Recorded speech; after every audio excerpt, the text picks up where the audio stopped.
Donnie and Dolly. The team is supported by ableauctions.ca. Closing your business? We can help.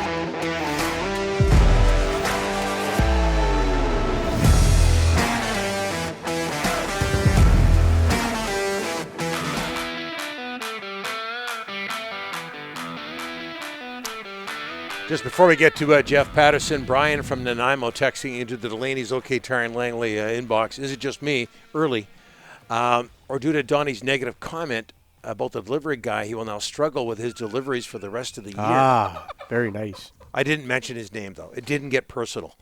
Let's get personal with Sekeres and Price's Jeff Paterson. He joins us now as he does every Wednesday. Canucks in Ottawa tonight to finish off a 5-game road trip. He's looking very serious. Jeff, how are you?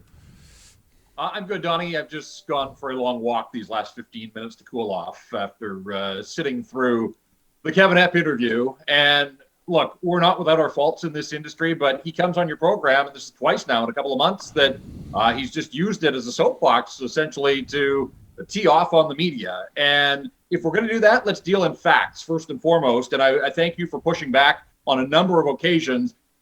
First of all, anybody that cites the St. Louis Blues of 2019, they are the great outlier. Yeah. It was such a great story because it had never happened before, and it's probably never going to happen again to go from last place to win the Stanley Cup. But for him to suggest nobody was calling for a coaching change, they made a coaching change. You pointed that out. They moved off Mike Yeo, and they brought in Craig Berube. So they had, of course, they weren't calling for a coaching change by midseason because they'd already made their coaching change. But beyond that, to suggest there was no rift with the St. Louis Blues, the day after the Canucks went into St. Louis, and I was there, watched the game, watched the Canucks beat the Blues 6-1, Robert Bertuzzo and Zach Sanford fought at practice. That sounds like a rift to me. And to suggest nobody was wanting players moved out, the day after the Canucks beat the Blues, they put Chad Johnson on waivers, and that allowed Jordan Binnington to be called up for the minors to start the run. So there was all sorts of turmoil going on with the St. Louis Blues. So let's just deal in facts there. To hear him say that the Vancouver Canucks just need a break here or there, they need a penalty kill,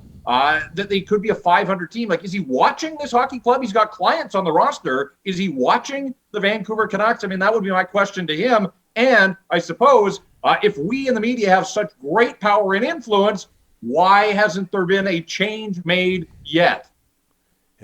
Yeah, because people have been talking about it or asking for one for a long, long time. And not just the media, but the fans as well. Meanwhile, Jeff, well said. Canucks in Ottawa tonight. Adam Gaudette is expected to play again wearing the number 17 for his new team, not the Blackhawks, the Senators. I looked back on his Hockey DB page. I forgot. 33 points in 59 games a couple of years ago. What happened to Adam Gaudette? Yeah, that was the season that COVID first struck, and it looked like he was rounding into form. And in fact, when COVID halted play, he was on a line with Antoine Roussel and Zach McEwen, and they were cooking with gas, and the three of them looked like they were all sort of hitting their stride. And of course, none of them here any longer for a variety of reasons. Went into the playoff bubble that summer and didn't have a single point in 10 games, and that seemed to be the start of the downfall. I think that there was a bicep problem that sort of plagued him a little bit and held him back. And then, of course, last year in the COVID season, struggled again in the lineup. When he was in there, was completely ineffective, and obviously was the flashpoint for the COVID situation, and they moved him on to Chicago. It didn't work out for him with the Blackhawks. He only played 15 games over parts of 2 seasons, and when the Blackhawks made their coaching change this year, he basically was done there. For whatever reason, I wasn't close enough to the situation anymore. Yeah, Adam's a different guy, certainly. He's got some different views on life, and I don't know if he didn't fit in Chicago, if that was part of the problem, or if it was simply his play when he got on the ice. But, you know, the Ottawa Senators need players.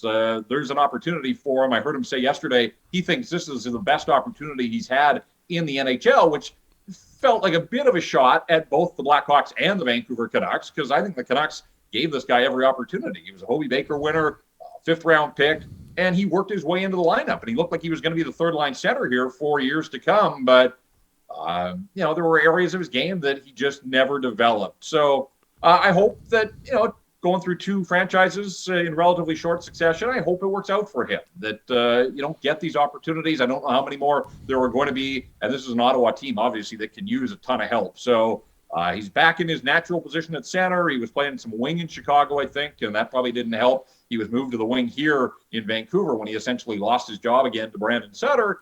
And so let's see. He didn't get a chance to play against the Canucks when the Blackhawks were through town. The last Vancouver home game, he was a healthy scratch. So this is an opportunity for him to sort of rise up against one of his former teams. And we'll see what kind of statement Adam will make in this hockey game tonight. Jeff, so the long-awaited goal by Paterson the other night. So you always say do something. Well, the next guy up in that list has got to be Brock Boeser. 0 goals in his last 11. Like, Jeff, what's going on there? Yeah, I'm glad you brought him up. One goal doesn't cure everything for Paterson, but man, it was a nice goal. It was fun to see, and let's hope that it starts him moving on the path in the right direction. But Brock Boeser, Rick, it's not enough just to say no goals in 11 and 4 on the season. Let's run through the goals that he has scored, because he hasn't scored many. They're all top of mind. The last one was into an empty net. That was his last goal. It was against Dallas. It was an empty netter. So of his 4, the last one, the most recent one, into an empty net. The game before that was Nashville. That was a pretty goal. Remember, he outweighted UC Soros and tucked the puck in. Some nice hand-eye coordination there. His first goal of the season was in Chicago. It was a 5-on-3 power play goal. So one of the goals into an empty net, one on a 5-on-3. The other goal, with 5 seconds left in that home game against Edmonton on a Saturday night. Right. That meant, in the grand scheme, meant nothing, but that was the Brock Boeser-ish goal of the season. Like, he beat Koskinen with a snapshot from the slot. Like, that's the kind of goal you want to see. But of his 4 goals, that's the only one where he has pumped a puck past a goaltender. So the issues run deep with this guy. This is a big year. It's a platform year. We know about the contract and everything else. And you think back to last year where nothing went right for the Canucks. The one guy that kind of rose up was Brock Boeser. He led them in goals and points. And we raved about not just the point production, but the fact he was rounding out his game and he was winning puck battles and protecting the puck and those types of, I just don't notice them. And I think when I look at Brock Boeser and I sort of review where his game is, it's shot volume. I want to see Brock Boeser, and I think Brock Boeser wants to have 5 and 6 shots a night. He's got 12 shots in his last 6 games. That's 2 a game. That's not enough. It's not. He's got to have the puck on his stick.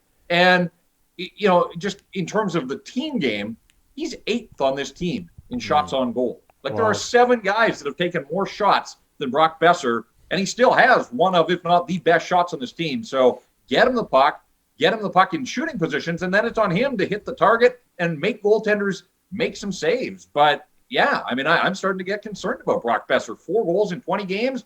Come on, last year looked like it was a breakout year for him, and I had high hopes of that elusive 30-goal season. He is going to have to get on his horse to get anywhere close to 30. They're already 23 games into this season. Yep. Should Tyler Myers be playing 10 minutes of the third period like he did? And it says something about the right side without Hamonic. Should he be playing 10 minutes of the third period like he did in Montreal? It's not the blueprint for long-term success, Donnie, but, I thought that was one of his better games. Yeah, I agree.